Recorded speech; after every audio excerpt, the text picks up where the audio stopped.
question is, why is Satan called the god of this world? All right, so let's immediately, some people are wondering what we're talking about here, so let's, I believe this is in 2 Corinthians chapter 4:4. Great popcorn. That's how I remember Galatians, Ephesians, Philippians, Colossians. God eats popcorn. I don't know if he does eat popcorn. I mean... Yeah, I think I heard that one from you before. That's how I remember it. That's Colossians. I'm looking for Corinthians. Alright, which is Matthew, Mark, Luke, John, Acts, Romans, Corinthians. 2 Corinthians chapter 4, verse 4 says, whose minds the God of this world is blinded, who do not believe, lest the light of the gospel of the glory of Christ, who is the image of God, could shine on them. Some versions say God of this age. Either way, it implies that Satan is controlling things. Alright, so if you don't think that is what that implies, why don't we journey together to Matthew chapter 4, verse 8.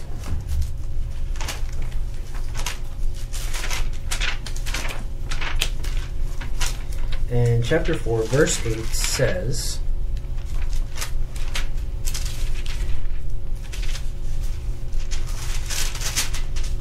I used to worry about the dead air that took us to flip from chapter to chapter, but I have actually heard from several people that they appreciate that because it gives you guys at home time to find the verses and chapters with us. So that makes sense. So if you're following along, Matthew chapter 4, verse 8. This is when Satan is tempting Jesus. Again, the devil took him up on an exceedingly high mountain and showed him all the kingdoms of the world and their glory. And he said to him, all these things I will give you if you will fall down and worship me. Then Jesus said to him, away with you, Satan, for it is written, you shall worship the Lord your God, and him only you shall serve. So Satan says, look at all these kingdoms, all these worlds. I will give it to you. Now, it couldn't have been a temptation if it wasn't actually Satan's to give to Christ. You see what I mean? Correct. God didn't argue with Satan and say, well, that's not yours, you can't give it to me. He just said, I'm not going to worship you because you should only worship God and you're Satan. I'm not worshiping Satan. All right. So, how did that happen? Like, what went down with that?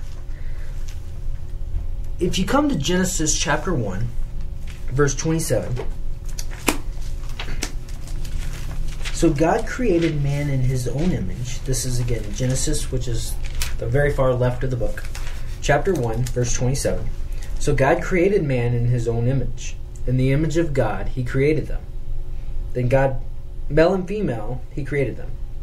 Then God blessed them, and God said to them, be fruitful and multiply, fill the earth and subdue it. And now note here, have dominion over the fish of the sea, over the birds of the air, and over every living thing that moves on the earth. And God said, see, I have given you every herb that yields seed which is on the face of all the earth, and every tree whose fruit yields seed. To you it shall be for food. Also to every beast of the earth, to every bird of the earth, and to everything that creeps on the earth in which there is life, I have given every green herb for food, and it was so. Then God saw everything he had made, and indeed it was very good. So, God creates the earth. And God gives the authority of the earth to man. And then in the garden, instead of worshiping God and being in the kingdom of God and light and life, man steps into the kingdom of darkness and death when he follows Satan. And he gives over authority, if you will, of the earth that we walk upon to Satan. And that's why in Matthew chapter 4 and later in 2 Corinthians 4:4, it seems that Satan is running things. Right? Alright. If we go to Revelation chapter 4, and this seems like a really dark, discouraging fact. In fact, so discouraging that in Revelation chapter 4,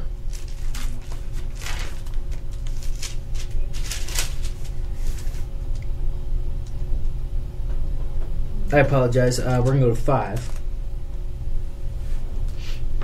And I saw on the right hand of him who sat on the throne a scroll written inside and on the back, sealed with 7 seals.